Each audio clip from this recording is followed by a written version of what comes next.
to ensure that you can hear each of your colleagues. Following this roll call, we will vote to establish that every member can hear every other member. So let me call the roll. Robert Chamberlain.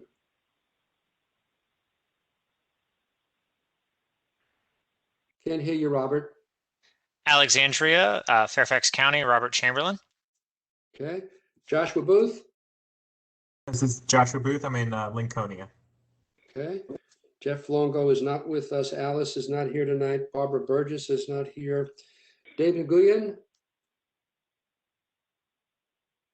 Dave? No. Okay. Donna Jacobson. Donna Jacobson, Annandale, Virginia. Okay. Bill Likos. Bill Likos, Falls Church, Virginia. Ed Feig. Ed Feig, Annandale. Vinod Gupta. Vinod Gupta, Annandale. Jan Keys. Jan Keys, Falls Church. Karen Geyer Smith. Karen Geyer Smith, Fairfax, Virginia. And Martin Machowski, Falls Church. At this point, I will pass the virtual gavel to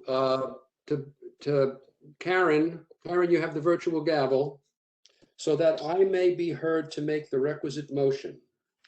I move that each member's voice may be adequately heard by each member of the Mason District SSPA Task Force.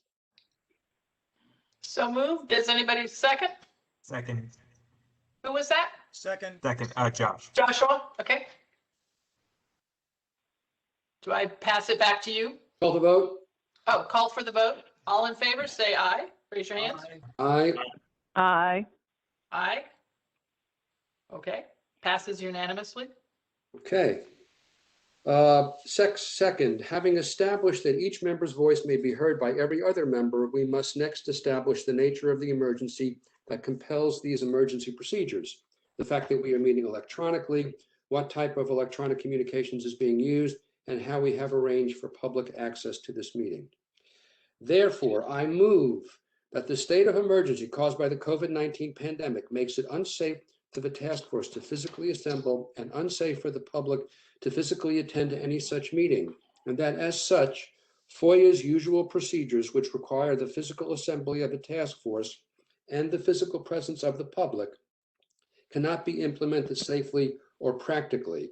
I further move that the task force may conduct this meeting electronically through a dedicated video and audio conferencing line, and that the public may access this meeting by registering through the meeting link on the Track a Plan Amendment page of the SSPA website at https://www.fairfaxcounty.gov/planning-development/planning amendments/SSPA track plan amendment, or by calling 1-844-621-3956 TTY 711 and entering the access code 129-071-927. It is so moved. So moved eloquently. Do I have a second? Second. Donna seconds. And if I could hear all approved, in favor? Aye. Aye. Any opposed? No opposed? Any abstentions? No abstentions. It passes unanimously. There's one more. Finally, Okay. it is next required that all of the matters addressed on today's agenda must address the emergency itself, are necessary for continuity in Fairfax County government, and or are statutorily required or necessary to continue operations and the discharge of the Mason District SSPA Task Force's lawful purposes, duties, and responsibilities. It is so moved. So moved. Do I hear a second? Second. I think Ed actually started moving his mouth first. And all in favor, say aye. Aye. Aye. Any opposed? Any abstentions? The motion moves or passes unanimously. Thank you. And now I may pass the gavel back to you, Mr. Machowski. I got it. Boom. Okay. And what a fine job you did, if I may say. Thank you. Thank you. Michael, would you, I know you shared a meeting agenda a little bit earlier. You want to just go through that briefly and see if there are any questions about the agenda before we get started? Sure. FYI, I do want to remind everyone on the call that the meeting is recorded, and we do plan to publicly post the meeting within 48 hours, just for your information. Tonight's agenda really focuses on two things. We wanted to spend some time talking about the process, the transition from where we were before, which was the screening phase, into this study phase. We also wanted to talk a little bit about what the extended timeline will be, both for the expedited amendment as well as the standard track. And then we wanted to take some time tonight to begin giving you all some contextual information regarding the Ravensworth amendment. And so Brian will walk you all through the existing Annandale comprehensive plan guidance, design guidelines, transportation plans, et cetera. Okay. Thank you, Michael. So from the top, we did through our scripts, revised roles and responsibilities. Yes. So hopefully you all had a chance to take a look at the document. I sent it today, and I apologize about that. I'll do a better job of getting that to you in advance. It's, I would say 80%, if not 90% exactly like the roles and responsibilities you all approved during the screening phase. We added a section that talks a little bit more about the role of the task force and its appointment by the supervisor. Thank you, Karen, for your email. I'm sorry I didn't get back to you immediately, but we did decide to include that in the roles and responsibilities. There's also a section that talks a little bit about the nominators' time. We've changed the time frame for their presentation a little bit, but all in all, it remains the same. So if you all haven't had a chance to take a look at it, we can take a few moments now. The document that I sent does have the changes highlighted, so you wouldn't necessarily need to go through the entire document. Or if you're ready to reaffirm them, you're welcome to do so. Do we have to reaffirm this document, Michael? Is that what you're saying? It's not technically required, but I want to make sure that everyone is on board with the changes to the document. And so if you're generally okay with it, I think we can move forward. Does anyone have any questions about the document? Any concerns about the new provisions? Okay, so without objection, it's unanimously agreed to. Okay, awesome. And for those who are joining us in the public, these documents are available on the webpage as well. And I'll share a little bit more about how to get there as we move through tonight. I also wanted to, Marty, reaffirm Alice and Jeff, which interestingly enough, they're not available tonight. Right. But I want to make sure that they were still comfortable at some point in continuing in their role as the co-chair and as the secretary. All right, I will reach out to both of them to confirm that. Okay, and I may even just send them a text during the meeting here, see if they're good with that. Okay. Okay. That sounds good. So with that, I think we can jump right in unless there's any questions or concerns before we start. Okay. All right, the ball is yours. 1 second to pull up our presentation here.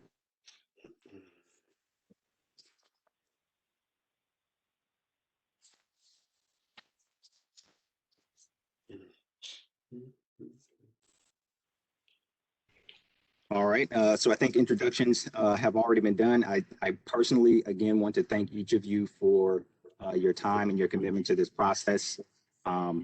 It's your personal time, and we're absolutely appreciative of the work that you all are doing. I've talked through a little bit about what tonight's agenda might look like. A little more detail is here. We'll talk about the Comprehensive Plan Amendment Work Program, what that is, what that structure looks like. We'll talk about your role as the task force. And of course, we'll walk through the process as well as give you all an idea of what the extended timeline might look like. We'll talk a little bit about how to stay connected, whether you're a task force member or a member of the public that's joining us. And then we'd like to spend some time working through the existing Annandale CBC plan guidance. So what have you all done so far? If you all can remember, back in late 2020, we brought before you 6 nominations. We asked that you take a look at them really at a surface level and let us know what concerns, if any, you had about these ideas moving forward, with the goal of seeing whether or not these nominations should be added to staff's work program. You all did that. We started with the 6.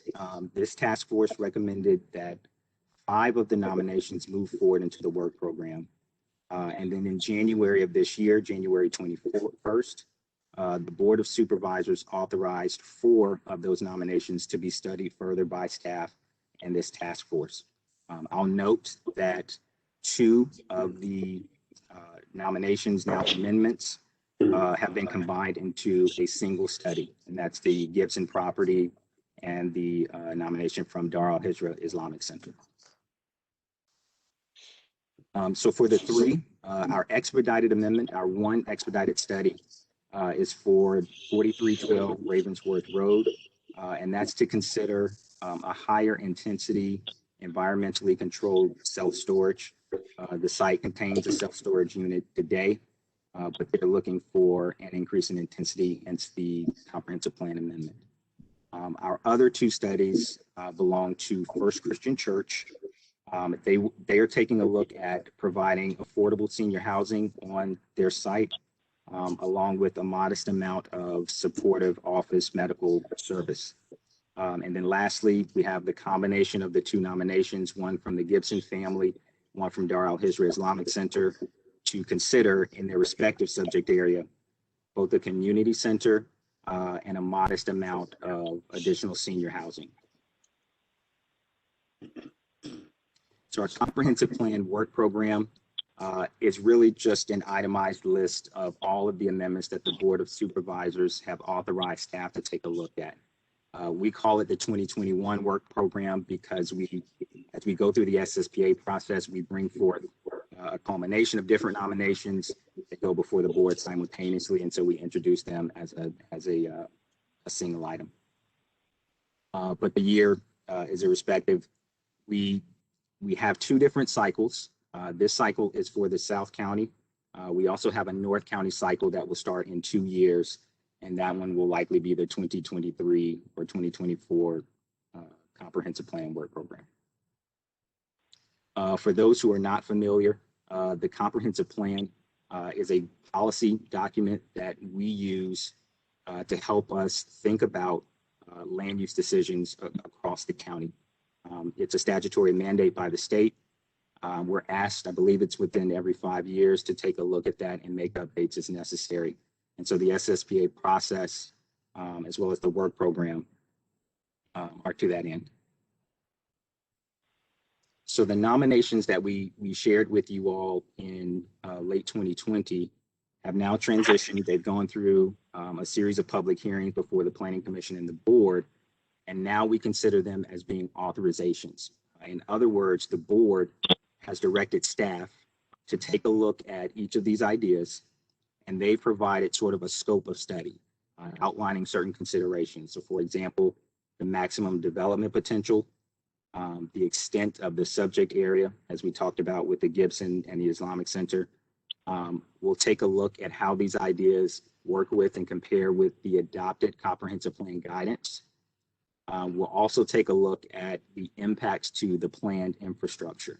And that's where a lot of our analysis will come in, and we'll talk about that next week. Your role. You all were authorized by the supervisor to provide a recommendation for each of these ideas. Staff's perspective is focused primarily from an existing policy standpoint. So it's our responsibility to take a look at the existing comprehensive plan, policies that the board have already adopted, and to understand how each amendment impacts those objectives and those goals. you all as community representatives have the opportunity to bring in a host of other considerations. And so that's what you all have been tasked to do, both in the Mason District, as well as the Lee District and Mount Vernon District. Each area has their own respective task forces. I will note here as well that at the end of this process, you all will be responsible for putting forth your own recommendation in parallel to staff's recommendation. Ideally, through discussion and debate, they typically align, but it may occur that your recommendation differs from staff, and that's quite all right. You all have the freedom to do that as well. I want to take a little bit of time to talk generally about our process. And this is a very general process. They don't necessarily follow a specific order, but this will give you an idea of the steps that we need to go through when looking at a plan amendment. One, obviously we want to introduce the amendment to you and make sure that we're all aware of what the board's authorization entails, so that we're aware of the scope. What are the parameters of what we're studying? Two, we want to take a look at what's there today. We want to think about what's existing, what's been developed. We also want to think about what existing plan guidance is in place. In the case of Annandale, we have extensive plan guidance that we'll need to refer to. Three, what are the potential impacts? This is where we'll take a look at impacts to transportation, to the road network, to stormwater, to schools, etc. What are the impacts of each of these ideas? To what degree can we mitigate them? And how does that impact your thinking about each of these amendments? Four, what do you think? We're working to leave as much time as you all feel comfortable with to discuss each of these amendments, to discuss their merits, the pros and cons, the challenges, and to come up with your own recommendation. And then finally, when all of that's concluded, each of these amendments will move forward into its own public hearing. So they'll go before the Planning Commission and the Board of Supervisors, similar to how the screening phase went as well. I will note for step 5 that typically, if we are recommending some change to the comprehensive plan, it's customary that staff provides you all with draft plan text. So we'll show you what's in the comprehensive plan today, show you how we think that might change, and hopefully that should incorporate all of the ideas and the thinking that come out of these discussions. I mentioned earlier, I talked a little bit about an expedited track versus a standard track, and what does that really mean? So for the expedited amendment, we have just one, which is the Ravensworth Public Storage. That amendment stood out because we didn't think that it needed the same level of analysis that the amendments will need for Leesburg Pike. So we thought we could put that on a fast track. This expedited amendment, along with the expedited amendments from Lee District and Mount Vernon, are scheduled to move forward simultaneously into a public hearing sometime in the summer of this year. Other than that, the process is exactly the same for the standard track, except we're not on that sort of quicker timeline. So each of the studies, whether it's First Christian Church or whether it's the Gibson Islamic Center property, can move forward separately, and those public hearing dates will be set individually based on the length of the discussions that you all need.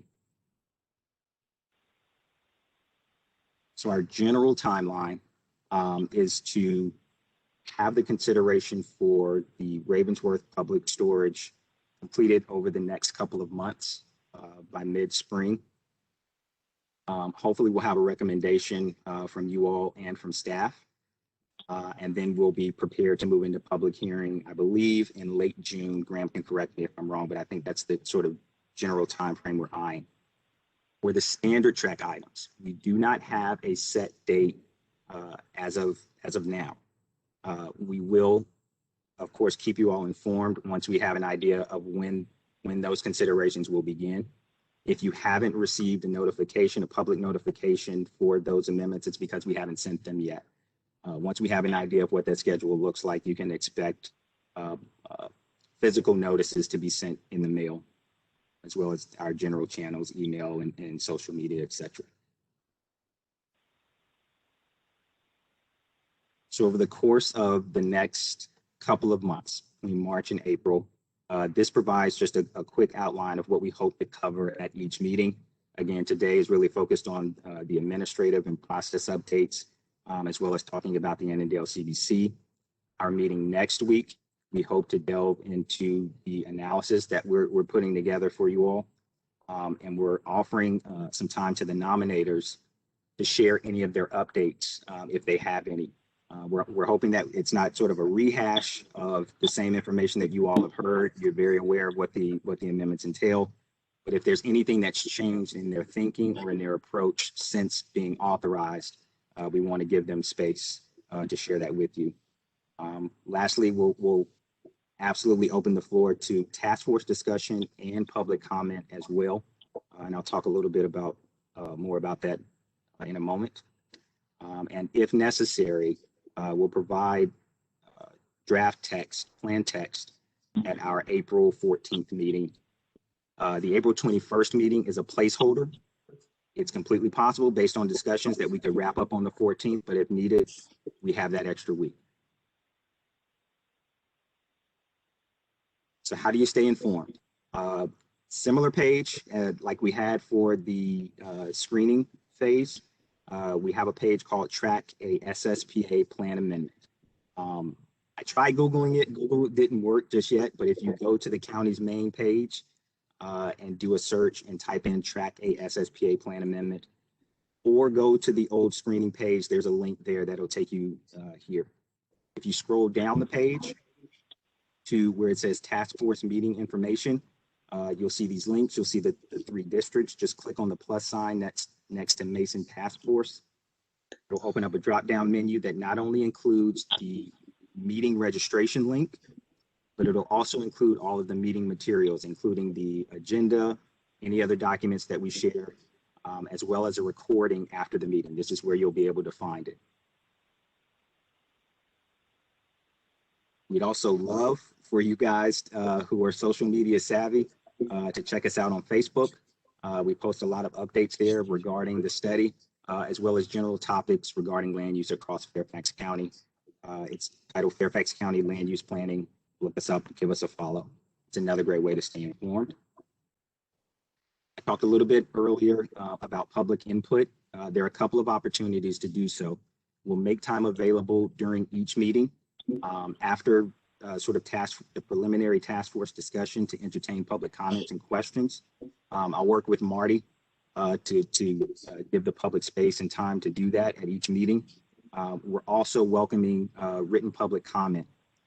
What we'd like you to do is if you have any comment to forward that to the Mason District office. I have an email coming up and you can send that to Irvin. Irvin and I will work together to compile those public comments. We will ask that if you have a public comment that you would like the task force to review, we're asking that you have those public comments submitted by the Friday before the meeting. So the week before the meeting, if you can have those public comments sent into the Mason District office, that gives us time to compile them all, particularly if there's a large number. And it also gives the task force time to review them in advance of the meeting. This is our information. These slides will also be made available on the webpage in case you need to reference them. For the Ravensworth Amendment, Brian Botello, who's going to be speaking here momentarily, is our point of contact. If you have questions about the Leesburg Pike studies, the 2 amendments along Leesburg Pike, you can feel free to reach out to me for written public comment. There's the Mason District office. Irvin, I think I gave your email address. I hope that's okay. It may be better if that goes directly to the Mason District office instead. I'll update this for posting. And if you have any general information that you like or general questions that you have for the Department of Planning Development, we're available Monday through Friday, 8 a.m. to 4:30 p.m.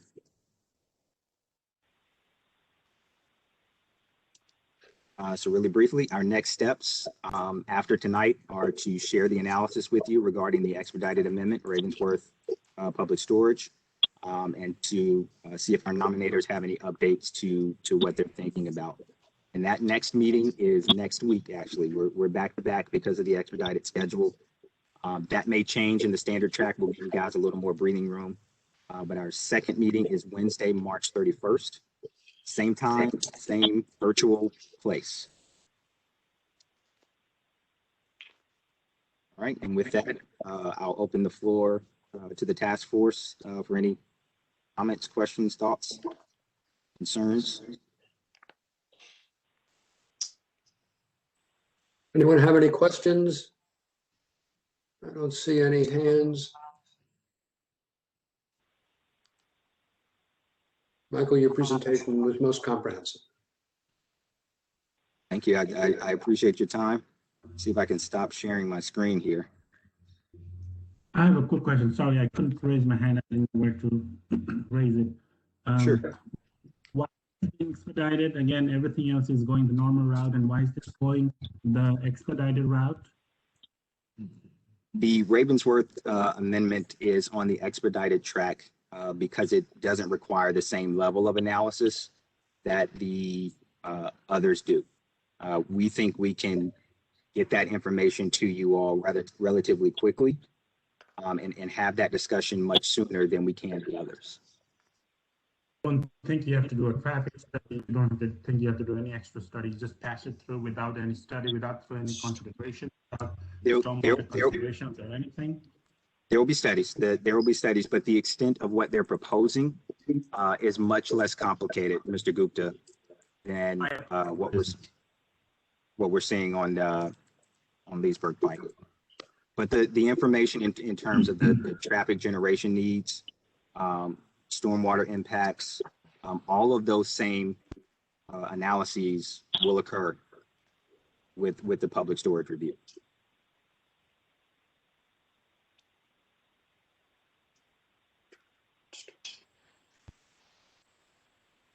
I have one question.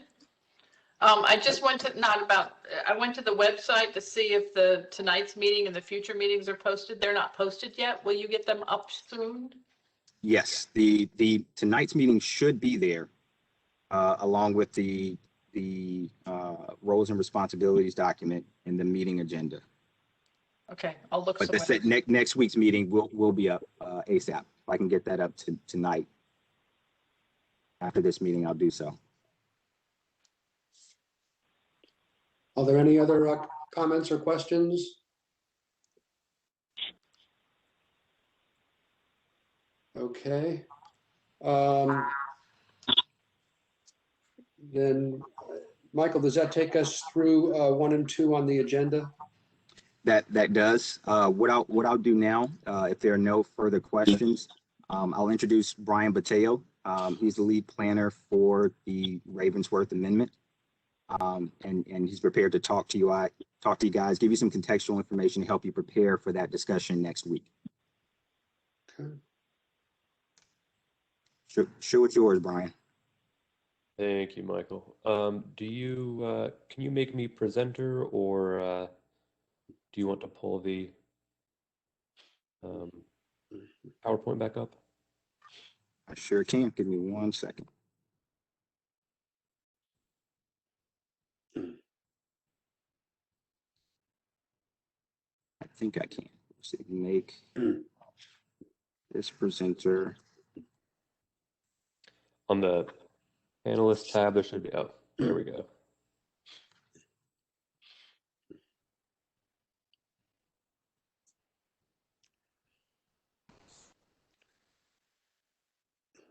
All right, can everyone see my screen?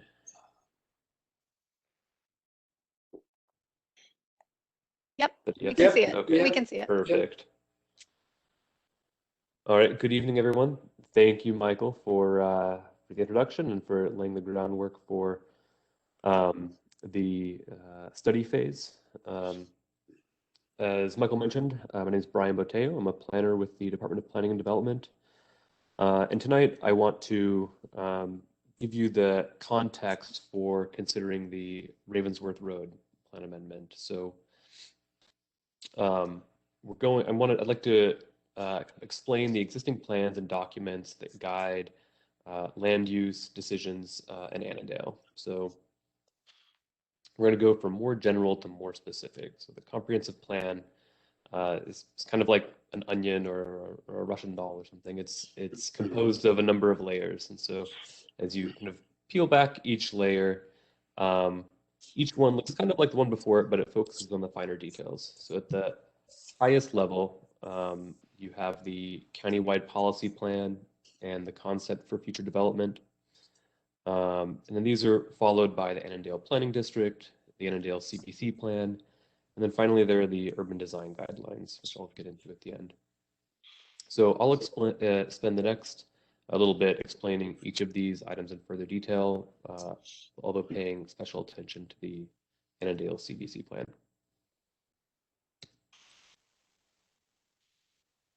So as I mentioned at the top, there's the countywide policy plan. It's composed of different elements that run the gamut of issues: land use, housing, transportation, public facilities, revitalization, and there are others. I'm not going to delve too deeply into what's contained in each of those policy elements, but I just want you to know that they exist to guide development in the county in a consistent, orderly, and transparent fashion.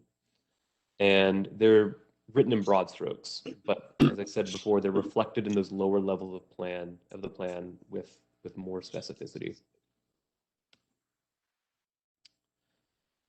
And then accompanying the countywide policy plan is the concept for future development. This was adopted originally by the Board of Supervisors in 1990, and it was amended in 2012. And so it sets forth a vision and direction for guiding the county's future growth and development. And it does so by generally describing the types of land use that are appropriate throughout the county. So it designates approximately 10% of the county as areas where future growth should primarily occur. And it's used in conjunction with the countywide objectives and policies contained in the policy plan to provide a foundation and framework for the area plans, which I'll get into in a moment. So one of those categories that I'd mentioned of the mixed use centers where the growth is primarily envisioned to occur is the Community Business Center, or CBC. Because Annandale falls under this category, the guidance here is important because it's shaped the Annandale plan. And you'll see in a minute how the planning precepts for CBC are reflected in the Annandale plan. So generally speaking, CBCs are older community serving commercial areas that are along major roadways, and they're originally developed as commercial areas, and rather because they were originally developed as commercial areas, oftentimes the greatest opportunity for growth tends to be in the residential uses that are envisioned there. So if I have to stress anything, there are two key attributes of CBCs. One, that they're appropriate for a mix of uses, and two, that they're envisioned to incorporate pedestrian-oriented design. So the mix of uses are encouraged in CBCs, and they're focused around a denser core that generally is expected to transition to lower intensity towards the edges of those CBCs. And they're areas that are envisioned to foster pedestrian activity through design, pedestrian amenities, the mix of uses, and the development intensity. Below the concept for future development and the countywide policy plan is the Annandale Planning District. It encompasses a wider area than just the CBC, as you can see in the map here on the left. I'm not going to spend a lot of time on it. Just know that it contains some of the major planning objectives for the larger planning area. But more importantly, it kind of puts the guidance for the community planning sectors and the CBC and other lower level plans in the context of the surrounding area, and does contain some area specific guidance that relates back to those elements of the countywide policy plan that I mentioned a minute ago. So the Annandale CBC is contained within the Annandale Planning District. As you can see, it's kind of in the upper northeast quadrant here.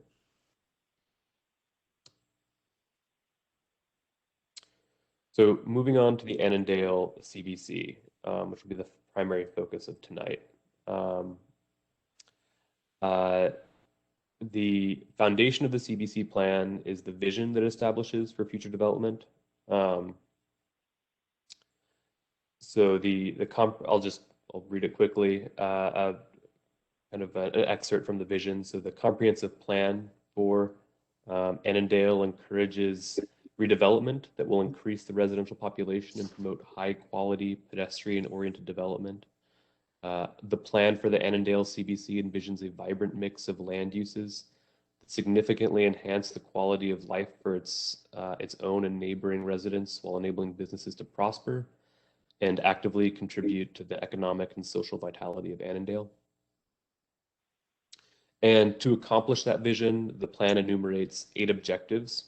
The first states that the plan should promote attractive, high-quality development that exhibits the best in design and contributes to the overall vision of Annandale as a premier place to live, work, and play. And I won't go through all 8, but I'll just kind of summarize some of the most important ones. One objective encourages revitalization and redevelopment throughout the Annandale CBC that creates a community-serving commercial and mixed-use area that emphasizes pedestrian amenities and circulation. Another objective is to encourage mixed-use development and pedestrian-oriented destination-type uses, including restaurants and boutique retail. And these are types of uses that promote pedestrian movement and facilitate human interaction. So again, you're seeing these kind of larger level visions in the concept for future development reflected in the Annandale plan. And it's worth noting that the Annandale CBC takes a different approach to planning than many of our other mixed-use centers and CBCs. While other areas of the county are planned using concepts like floor area ratio and residential density, that's not the case with Annandale. It has a form-based plan, and it's composed of 4 components. So it sets forth a building typology. It sets maximum building heights throughout various parts of the CBC. It contains guidance on general and specific land uses, and it sets urban design guidelines. I'll go into more detail on each of these points. So pictured here is an example of the building typology for commercial and mixed-use buildings. This is the first component of Annandale's form-based planning approach. As you can see under the type column near the left side, right here, they're separated out in low, mid, and high-rise development based on the number of stories. And then each type also has standards for surface or structured parking. There are examples of typical building form, recommendations related to parcel consolidation, and a brief description of design standards. Like this example here of commercial and mixed use buildings, there are also standards for solely residential buildings, for parking structures, and for civic building types.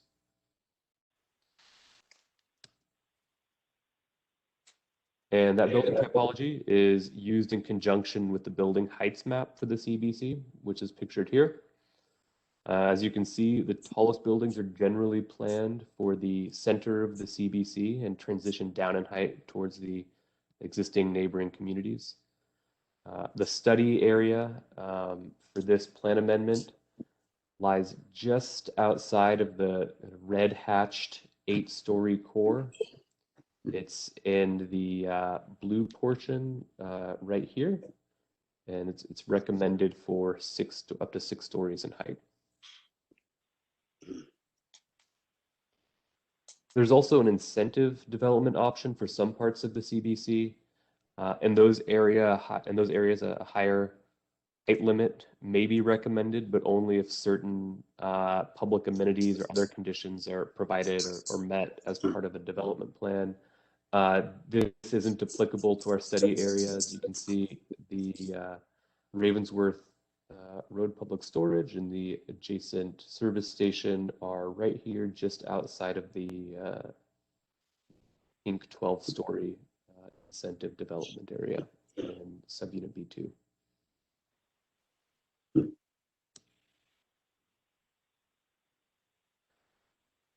So I mentioned one portion of the Annandale's planning approach are the general and specific land use guidance. So tonight we're just going to address the general land use guidance. And under that, there are both encouraged uses and discouraged uses. And these are in the plan because it affects the character of the community. Some land uses are better for creating a vibrant, walkable neighborhood, while others are counterproductive to that effort. Generally is reflected in the concept for future development and in the objectives for the CPC. The plan encourages residential, office, hospitality, civic and retail uses, or a mixture of those uses. It also encourages arts and cultural uses and live workspaces. And these are all recommended, as I said, because they foster a vibrant pedestrian-oriented community. On the other hand, it discourages a couple of uses with the understanding that these are incompatible with the vision for Annandale. They detract from the pedestrian experience and are unsuited for areas with a substantial number of residents or community serving businesses. So they include indoor and outdoor storage, auto-oriented uses, and generally industrial uses. Despite being a discouraged use, the Annandale plan does provide a route forward, so to speak, for storage uses. The plan discourages them. While the plan discourages them as a primary use, it says that if they are considered, they should be a component of a mixed-use development, for example, as a component of an office and retail development.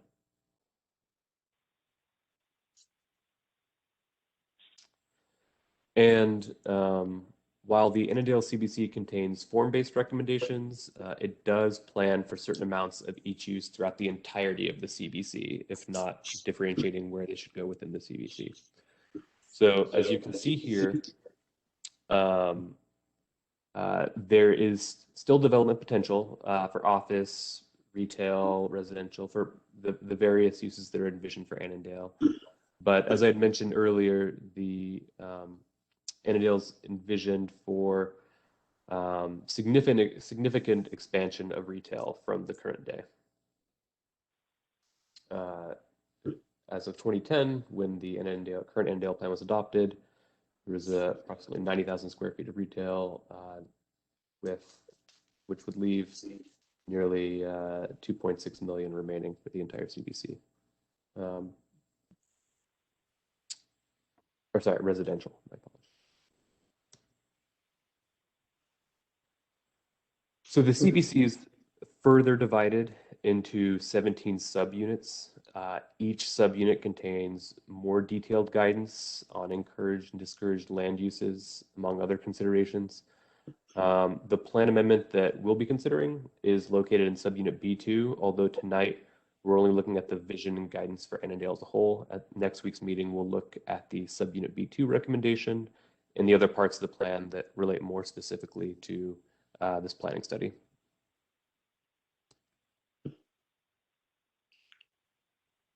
And moving on to the urban design guidelines, the final component of the form-based recommendations. I'm sorry, and I'll say I'm sorry if I'm starting to sound like a broken record here. These aim to foster a vibrant, walkable community as well. That's really the theme of Annandale and the theme of tonight. So you can group these into two types of recommendations, really differentiated by what happens on public versus private land. So first, there's the pedestrian realm recommendations for publicly accessible areas where people circulate on foot. These include recommendations related to a host of items, the sidewalks themselves, sidewalk widths, and so forth, street furniture, street lights, trees, plantings, pavings, crosswalks, bus shelters, bike racks, public art, the whole gamut of items that, everything that's kind of encompassed within the public space. And the second are the building and site design recommendations. These relate to private development. So while buildings may not be located within the pedestrian realm, they nonetheless can either support or constrain the pedestrian activity that occurs in the public realm. So principally, the building and site design recommendations focus on a couple of key items. First, you can see here, locating buildings close to the sidewalks. This allows for active storefronts and creates an engaging pedestrian experience. Second, to design sites and buildings such that those uses that detract from the pedestrian experience are located along service streets or internally to the buildings. I'm referring to things like loading docks or mechanical rooms and similar uses. And third, that consideration should be given to the scale of the building in relation to the street or the sidewalk. So this refers not only to building height, but also the implementation of design features like step backs or building articulation or the transparency of facades in particular with commercial uses.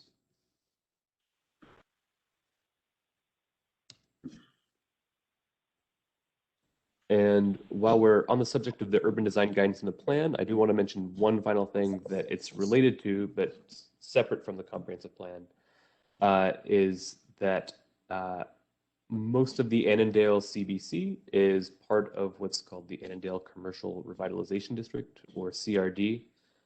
As you can see in this map, it is mostly contiguous with the CBC boundaries, with the exception of the western portion of the CBC, which is closer to the Beltway. That is excluded from the CRD. And this is, the CRD is a zoning overlay district that provides some flexibility in applying zoning ordinance regulations. It makes allowance for expediting the development review process. But importantly for us, it establishes distinct urban design guidelines for site and buildings design, streetscape, landscaping, and so forth. I'll briefly cover those, but you'll notice that from the slide here, in many ways, they are a reflection of those recommendations that are found within the comprehensive plan. They do, however, tend to go into more detail than the comprehensive plan does. So like those design guidelines in the comp plan, it contains recommendations both on the public realm and on site and building design. And on a general level, their objective, again, is the same as those guidelines found within the plan, to create a walkable community with convenient, comfortable, that provides a convenient, comfortable, and engaging experience for pedestrians.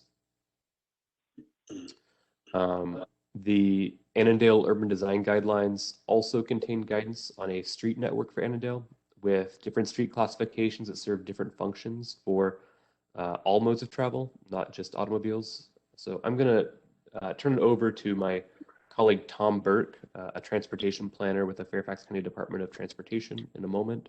So in addition to that street network and typology, he'll provide an overview of the existing transportation conditions for Annandale, and we'll cover what the comprehensive plan contemplates for the Annandale CBC.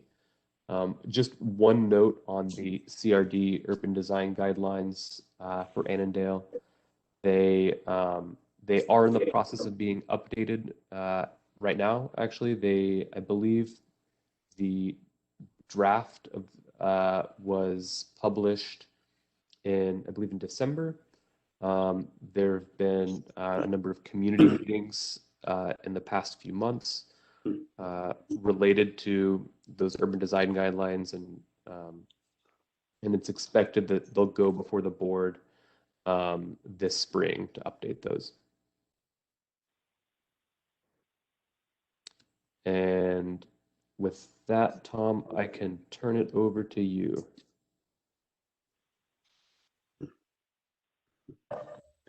Thank you, Brian. Good evening, everyone. As Brian mentioned, my name is Tom Burke. I'm a senior transportation planner with the Fairfax County Department of Transportation. And I'm going to pretty briefly go through the existing transportation network, automobiles, pedestrians, bicycles, transit, both what's out there today and what the comprehensive plan recommends at some point in the future to address future growth.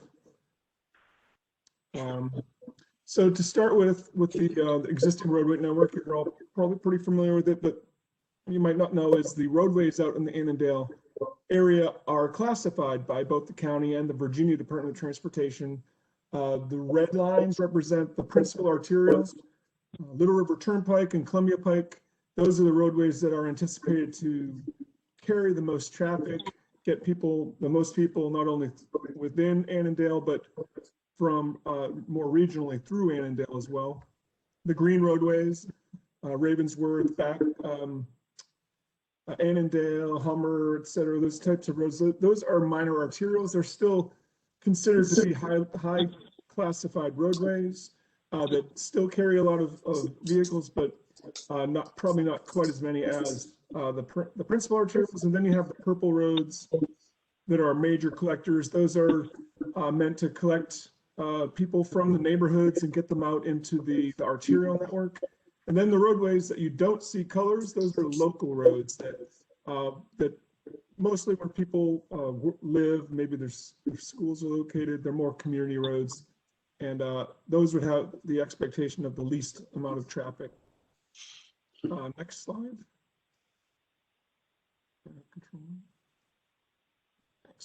So that was existing conditions. What's in the works in the comprehensive plan for Annandale? This is a clip from our transportation plan map, which is the transportation element or component of the comprehensive plan. The big improvement that is contemplated at some point, it's not on our radars. It's important to note that these comprehensive plan transportation recommendations are long range for the most part. Most of these are not funded or prioritized yet, so you don't have to worry that they're not going to happen anytime soon, most likely, with one exception that we'll get into in a little bit. But the big improvement through Annandale is Little River Turnpike, currently at 4 lanes. It was determined at some point that 6 lanes are probably going to be needed to accommodate local growth and regional growth. So at some point we may see, and again, until it's prioritized because conditions are eroding and funded, you'll see the existing 4-lane Little River Turnpike. But at some point, the comprehensive plan thinks that it should be 6 lanes. There's some other improvements like Annandale Road is a 4-lane improvement. There's some interesting, the orange lines for Poplar Street and Maple connections to Columbia Pike. Columbia Pike is actually in the comprehensive plan to be terminated at, I believe that's Maple. And you can see there's a cul-de-sac symbol. And then all of the movements to and from Columbia Pike will be made via Maple or Backlick. To be honest, I'm not sure if it's Backlick or Maple on the north side of Little River Turnpike, but that's where the 4 is. So that's kind of an interesting improvement that might be on the horizon. And also McWhorter Place and Markham Street, you can see on the lower or the bottom left side of the CBC, you can see that realignment of Markham and McWhorter. That's actually an improvement that might be a little bit coming a little bit sooner than the others, but it would be a widened cross section to 4 lanes, and it would be an improved connection. Right now, it's kind of a substandard 90-degree intersection with that you wouldn't want a whole lot of vehicles using, but as a way to get around the main intersection of Little River Turnpike and Ravensworth, it's seen as a good bypass, if you will, for the center of the CBC, so people would be able to drive around the center of the CBC using McWhorter and Markham. And the next slide.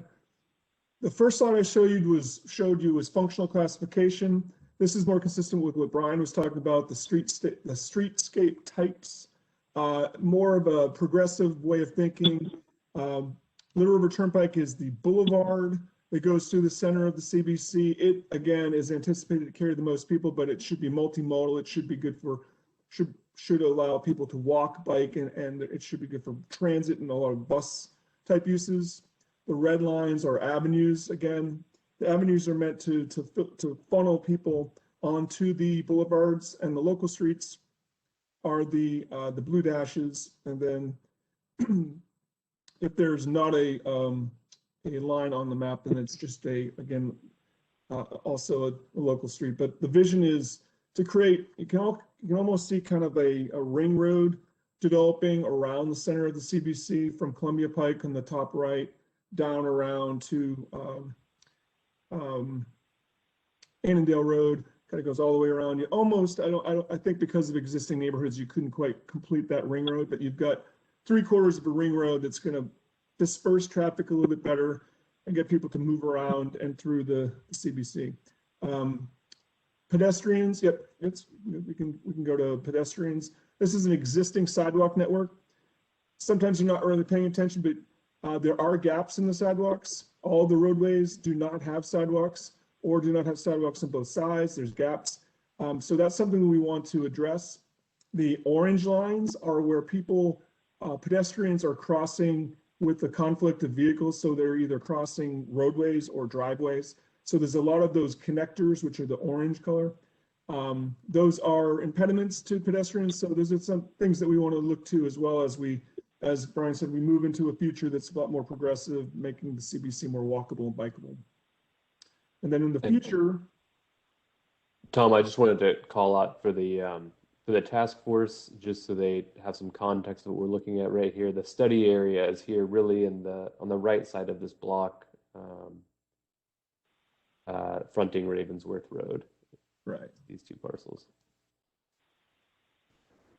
So the next slide is our countywide trails map, and it is another transportation arm of the comprehensive plan. It's the pedestrian and trail recommendations for the long range future. There's a lot of the red dashes are major paved trails. The solid red are minor paved trails. So there's definitely a long range vision for trails and walkability through the CBC with connections out in all directions to the regional, so that you can take longer walks. You can actually walk between activity centers perhaps.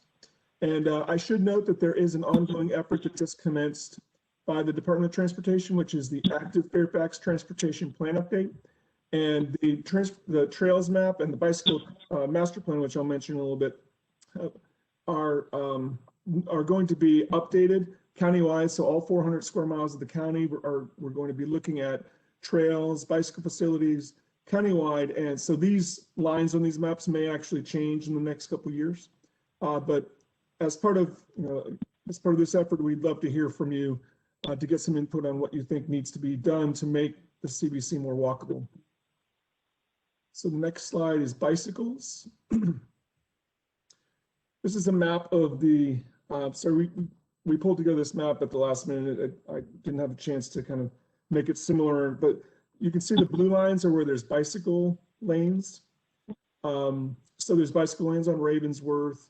There's a couple on like John Marr, but you can see there's not a lot of bicycle lanes. The orangish lines are shared roads. So I think for the most part, they're just bicycles using the same lanes as automobiles, which, if the roadway is residential and not a lot of traffic volume, that might be a comfortable way for people to get around on bicycle. But we are definitely shooting for a future where we can get more separated bicycle facilities where people can feel more comfortable. They say, that we're planning for age 8 to 80. We want kids, adults, and seniors alike to be comfortable and to have a bicycle network that we all feel comfortable using to not only get around inside the CBC, but to get to places further out. So this is the existing bike network. The next slide is the bicycle master plan. And I actually want to say that we're showing this because we want to show what's in the current comp plan, but the active Fairfax transportation plan that I mentioned earlier, I'm pretty sure is going to make some significant changes. And again, your input would be valued. These blue dash lines are bike lanes. There's actually been a movement to go away from bike lanes, especially on roads that have higher volumes. again, it's that comfort level. We want people to be able to bicycle and not worry about a car, you know, approaching them from behind, and you're trying to get over to the curb and then you're afraid you're going to hit the curb. We want people to have room, just like pedestrians. We want people to have room to bicycle in comfort and to feel more comfortable to get out on their bikes. So this is a map showing the bike lanes. There's actually, in 2014, when this bicycle master plan was adopted, I think Columbia Pike and Little River Turnpike were considered challenging. So those red lines, they kind of chickened out and they said those are policy roads that require further study. So I'm hopeful and confident that when we do this active Fairfax transportation plan update, that we will get some really useful and productive bicycle recommendations for the CBC as well, that will be a little bit more vibrant than what you see here. And then lastly, but not least, transit. There are a lot of bus routes that traverse through the CBC, probably more than a lot of people realize, but there are several Metro bus routes that are run by Metro, and there's a couple Fairfax connector routes, the 401 and 402. This is a map that shows all the routes that kind of converge in CBC and then go out in all directions. I provided a list on the left of all the different activity centers in the county, near and far, that you could get on a bus and catch a ride to Tyson's, Alexandria, Bailey's, Seven Corners, the Pentagons, Vienna. You could go pretty far. You can't go everywhere, but that's what transfers are for. Sometimes if you're going far, you might have to transfer to another route. But the next, so these are good. These are going to be in place. The next slide actually shows a potential Annandale circulator that's in our transit development plan. And the goal of this circulator is flexibility, trying to get buses out to the communities that where people don't necessarily have the ability or willingness to walk to if you can't walk to Columbia Pike or Little River Turnpike, where most of the bus routes are, then you're probably going to take your car, or maybe you could walk or bike, but you're probably not going to take a bus. So the purpose of this circulator, when we eventually hopefully can implement it, and I don't think there's necessarily a timeline on it yet, right? But as we move forward, I can try to get an update if there's anyone that's interested. But this would be a circulator that just kind of goes around the Annandale area. You could catch that circulator to a hub around John Marr. I believe that's like where most of the routes converge. You could get off and then catch a route that goes more regionally out to a location where you need to go for work or shopping. So there are automobile, pedestrian, bicycle, and transit plans out there that hopefully will eventually help create that more vibrant, activated downtown feel for the Annandale CBC. And I have just one last slide from the urban design guidelines, just to kind of show what we envision the streets looking like. They're not going to be just for automobiles. They're going to be landscaped. They're going to have amenities, benches, street benches for people to sit. There's going to be building zones when these areas in the CBC redevelop, and hopefully you'll be able to see something like street cafes and such. And you can see there's a separated bike lane to the inside of the trees on the curbs, and then you have wide sidewalks as well. So, that's another thing. We want to keep the bicycles separate from the pedestrians so that you're not in a competition for space or running people over. Again, it's all about comfort. So providing everyone with their own space is a step in that direction. So that is a high level kind of transportation background for Annandale. We'll get into some more details next week, more specific to the site, but that's all I've got for tonight. Thank you, Tom. I think that really highlights perfectly that while the automobile currently is and will continue to be an integral piece of the transportation network and the Annandale CBC, transit, walking, and biking are planned to play a key role moving forward and moving people to, from, and through the CBC. Can we ask one question of Tom? Yeah, absolutely. Yeah, Tom, Rob Chamberlain. On that last slide that had the future projected street design, what is the total width of that building to building? Do you know? Because I saw some measurements on there, but I didn't see an overall. So there's some flexibility to that, and it should have been labeled, but that is an avenue. cross-section, and I believe that the avenue, depending on whether you have all of the elements or some of the elements, I think is a maximum from building to building of about 131 feet. So this would maybe represent a future vision of Little River Turnpike, except they're talking about turning Little River from 4 lanes to 6 lanes, correct? And actually, this is an avenue. I selected this one because it's Ravensworth Road, which is in front of the site. But there is another cross section for boulevards that we can probably pull up and send you information on. Off the top of my head, I'm not exactly sure.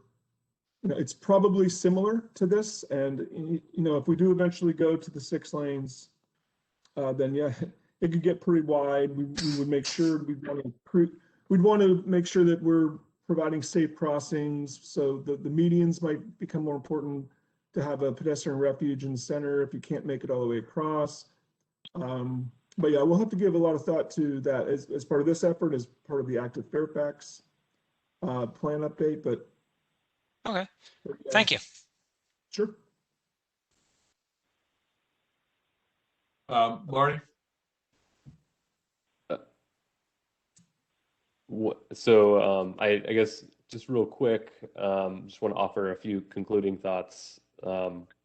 Brian, before you do, can I ask another question of Tom? Yeah, sure.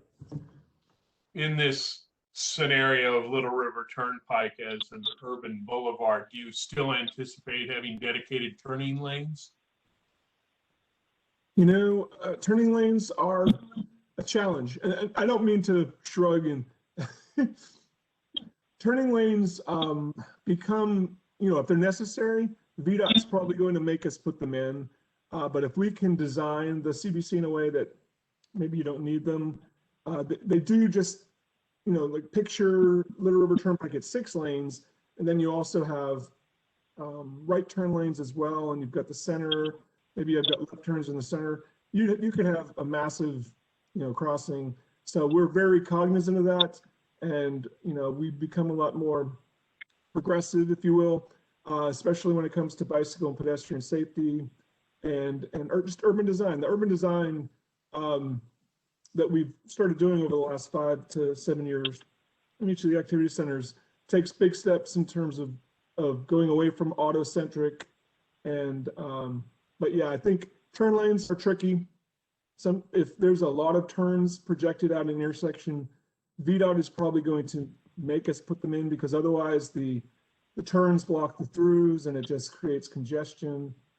But I do think that when urbanizing areas, there is a movement to try to go away from turn lanes where we can, so that we can create smaller cross sections on which, you know, pedestrians and bicyclists need to cross. Okay, Ed, you had a question? Ed Fye? As long as you called on me, I'll ask it. Tom, I know both you and Brian said, you know, this is well into the future. Can you kind of put, are we talking many decades away, or what is the future in terms of timeline approximately? Brian, do you want to go first there? So I guess it, I don't know if you're referring to the development of Annandale or the transportation network specifically. I think Tom can answer the question regarding the transportation network. In terms of you know, the vision for development of Annandale, and, you know, the land uses, and, you know, the implementation of the form-based guidance there. Our comprehensive plan takes a long-term view. It's, you know, we typically say it looks 20 to 25 years in the future. But, you know, of course, when development occurs is often a question of when, you know, the market supports development in a particular area. Thanks, Brian. And I wanted to make the connection with Tom too. This is Clara Johnson, also from Department of Planning and Development. That's exactly right, that those transportation improvements would come online when that development starts to create that demand. They're tied, yeah. So, and that would be for the road. And also there are pieces of this, and you'll get some of this conversation at the next meeting. Right. That when its development comes in, there's an opportunity to bring in, to establish the pattern that has the sidewalks and the bicycle lane. And so a lot of the decisions will happen as those first redevelopments come in. So each step of the way, we want to make sure we don't forfeit on some vision of the Annandale plan that we're interested in seeing in the long term. But you know, if you know Annandale, there hasn't been a significant redevelopment that has established this pattern. So we might say 20, 25 years, but 25 years ago, much of this, there was a vision for Annandale then too that hasn't come to fruition. Go ahead, Marty. Let me ask a couple of questions, and Tom, for you, and to drill it down a little bit to the closer to the nomination, to the plan amendment that we're looking at. There seems to be, obviously, in those plans, some implications for the site in terms of upgrading of Ravensworth that goes by that. But I did not see, correct me if I'm wrong, in all the various pieces, cars, transit, pedestrian, bicycles, anything that intersected the site or bisected the site. We had a lot of discussion about that possibility at during phase one, but it didn't seem to be anything in the plan that really required any sort of internal transportation improvements on the site. Is that so? For Ravensworth Road, the comprehensive plan currently does not really show an improvement in terms of number of lanes. So the improvements on Ravensworth may just focus on outside the curbs, which would be a separated bike lane, a wider sidewalk, an amenity panel with landscaping and benches and things like that to better activate that part of Ravensworth Road. I can't say for sure whether we would widen Ravensworth. Ravensworth, it's kind of odd because it has 2 northbound lanes and it only has 1 southbound lane. So a question that I'm trying to figure out right now is would we want Ravensworth to eventually be 2 north and 2 south, or can we just leave it as, you know, a 3-lane section as it is today? That's something that would probably be discussed. And in terms of the buses, I noticed that as well. All the bus routes that are on Little River Turnpike, and a lot of them come down John Marr and then turn left on Ravensworth, and they kind of miss this site. So what we've been talking about is there's a right of way that connects Little River Turnpike down to a veterinarian office, and it's right adjacent to this site. And if we could get the applicant to make a connection so that pedestrians, bicyclists, and maybe even cars could have a direct connection from the site to Little River Turnpike, you could just walk a block to the north and catch the buses that way. So there's things that I think that we could work around, but yeah, for one reason or another, buses tend to go around. I think it's because John Marr is the transit hub. So all the buses are kind of focused on John Marr, and then when they leave, they go down John Marr and down Ravensworth, and they kind of miss this site. Right. Okay, thank you. Any other questions? Yeah, I have a question. Well, not a question. I want to tee off of what Tom just said. Actually, could I share my screen real quick? Mike or Michael or someone, could you let me share my screen? I just want to show a map that shows that kind of alley or something that Tom just mentioned. That it's like. Oh, sorry, did I mute myself? No, it's me, Josh. I'm trying to pass privileges to you. Try it now. All right, let me see. There we go. So do you see my screen? So it's this blue area that I circled. Mm-hmm. Yeah. So it's just like kind of an alley or something, and it seems like it's just it looks like it's part of the other parking lots, but I picked this up from the Fairfax County Jade application, and I think that's what the alley that Tom was talking about, right? Yes. Yep.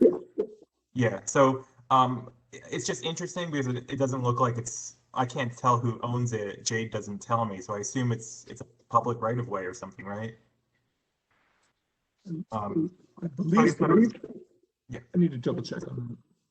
Yeah, so I just thought it was interesting. It's something, I guess, worth considering going forward. I don't know how we integrate it into anything else we're talking about here, but it's something worth thinking about. Right, and that number 20, Josh, that's where the stuff storage is now? Yeah, that's the public storage. Right. I'm sorry, the public storage is now. Yeah, okay. We appreciate it when task force members do their homework. This is Clara Johnson again. So that this is something we're bringing back to the task force next week. So hopefully that'll entice you to come back for the meeting next week. This is an opportunity we've identified. Hey, Josh. Yeah. So I do have access to public records in a consolidated database through Bright MLS. That is that area that you have circled there in blue is part of Fairfax County property. It is literally exactly like you said, basically an alleyway to give access to this rear site. Because if I had to guess, at some point this original site was not meant to only be serviced off of Ravensworth, but was actually supposed to be accessed off of Little River. Just so you all know, 19 is a vet's office, 14 is a restaurant, and then you have what used to be, I don't know what it is now, in front of that on 236. Mm-hmm. Sky Investments owns the lot on the right, and Critum Holdings owns the one directly out there. Yeah. Okay. Good. Okay, that's all I got. Thanks, Josh. Any other questions or comments, task force members? Not. Let me just note, Barbara Burgess did join us. Welcome, Barbara, to the meeting. Are there no additional questions for the staff from the task force members? If not, we are through our agenda with more than a half hour to spare. Hey, Marty, I did. If there, Oh boy. I don't plan to keep you much longer, Karen. If there was anybody from the public that was listening in, okay, that maybe had a question, if you would raise your hand in the chat, we'll be sure to unmute you. And if you need to raise your hand, you can do that by opening up the participants window. The bottom right should look like a silhouette of a person with 3 small bars. And then at the bottom of that, there's a small square icon with a hand on it. You can use that to raise and lower your hand.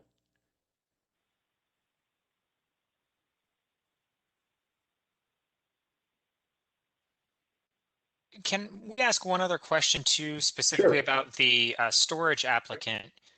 Is their proposal, remind me again, to take down any part of the existing site, or is it to only add additional stories to what's already there? Their proposal, as they submitted it in the nomination back in 2019, was to replace the existing building, which is, I believe, approximately 33,000, 34,000 or so square feet with an approximately 150,000 square foot 4-story building. So in an effort for looking at maybe some traffic mitigation, as they do that, making the access come in through that alleyway and egress being out onto Ravensworth would help reduce some of that crowding at that intersection.